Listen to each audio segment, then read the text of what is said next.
Supreme తీర్పు మేరకు BC బిల్లును ఆమోదించినట్లే 42% అడ్డుకున్నది బీజేపీ బీఆర్ఎస్లే అంటూ చూస్తా ఉన్నాం. వీళ్ళు మాట్లాడుతూ ఉన్నారు.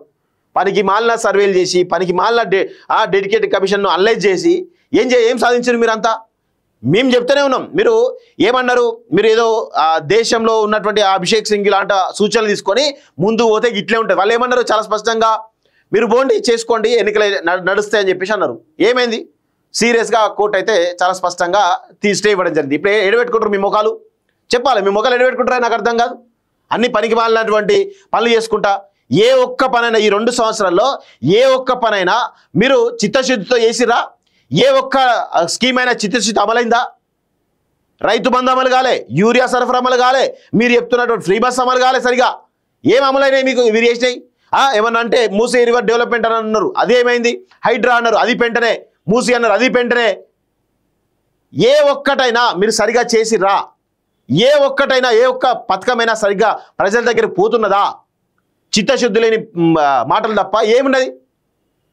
అసలు ఎంత దారుణంగా అంటే ఇంత దారుణమైనటువంటి విఫల ప్రయోగం కాంగ్రెస్ పార్టీని ఇక దేశంలో రానియకుండా తెలంగాణ ప్రభుత్వము ఇక్కడ తెలంగాణ కాంగ్రెస్ పార్టీ చేస్తోంది.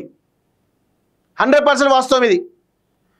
రాహుల్ గాంధీ ఏమో కాళ్ళకు బల్బం కట్టినట్టు దేశవ్యాప్తంగా మొత్తం తిరిగి ఒక నెరేటివ్స్ బిల్డ్ చేస్తూ ఉంటే వీళ్ళు మాత్రం అసలు మరి ఎవరికి అమ్ముడు పోయినరో ఏదో తెలియదు కానీ మొత్తానికి అసలు రాష్ట్రాన్ని తెలంగాణ రాష్ట్రాన్ని కుక్కలు ఇంపిన విస్తరి చేసేసి దేశవ్యాప్తంగా ఈరోజు మళ్ళా కాంగ్రెస్ పార్టీని సమూలంగా నాశనం చేసేటువంటి ప్రయత్నం ఈరోజు తెలంగాణ కాంగ్రెస్ పార్టీ చేస్తూ ఉంది. 100% ఇది వాస్తవం. ఏ ఒక్కటైనా ఉందా?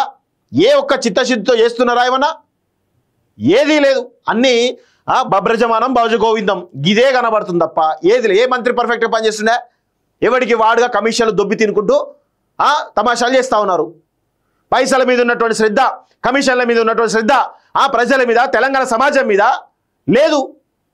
అందరంతే, అందరు మంత్రులు అంతే.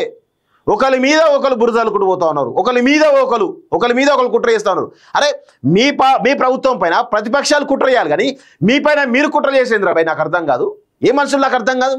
మీరు మంత్రులా లేకపోతే రాక్షసులు నాకు అర్థం కాదు. కేసీఆర్ ఏమో కల్వకుంట్ల కాలకేయులాగా తెలంగాణ దోచుకుంటే ఈరోజు మీరు రాక్షసులాగా తయారైనరు. రాక్షసులా తయారై తెలంగాణ కంప్లీట్గా మోసం చేస్తూ ఉన్నారు ఈ దుర్మార్గులంతా కూడా. ఏం లేదు. కేసీఆర్ మించిన దొంగలు తయారు. కేసీఆర్ గజ దొంగ అంటే గజ దొంగను మించిన గజ దొంగలు ఈ కాంగ్రెస్ పార్టీ నాయకులుగా తయారైనరు.